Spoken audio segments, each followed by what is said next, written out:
శేషాచలం అడవులు. ఆ అడవినే దేవుడికి సంబంధించిందనినే అంటారు.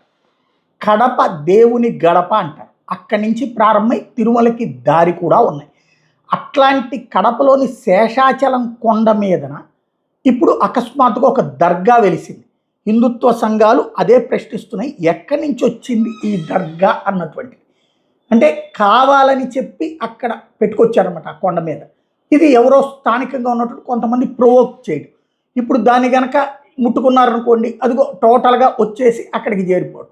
ఇది హిందువులకు సంబంధించి ఇప్పుడు మక్కాలో మనం ఏమైనా గుడి కడుతున్నామా, లేకపోతే అక్కడ ఏమైనా చర్చి కడతారా, జెరూసలేంలో మసీదులు కడతారా?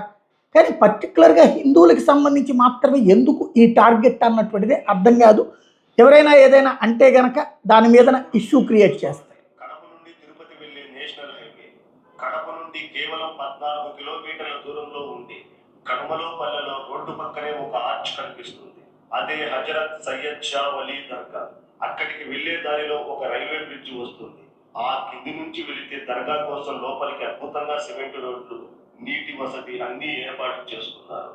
ఇప్పుడు అసలు ప్రశ్న ఏంటంటే, ఈ ప్రాంతమంతా శేషాచలం అటవీ ప్రాంతానికి అనుబంధంగా ఉన్న కొండ ప్రాంతం. ఎంతో పవిత్రమైన, నిబంధనలు కఠినంగా ఉండే అటవీ ప్రాంతంలో అసలు ఈ దర్గా ఎలా వెలిసింది? అక్కడ దర్గా కట్టడానికి, రోడ్లు వేయడానికి, నీటి సదుపాయాలు ఏర్పాటు చేసుకోవడానికి అటవీ శాఖ అనుమతులు ఎవరు ఇచ్చారు? అసలు పర్మిషన్లు ఉన్నాయా లేదా?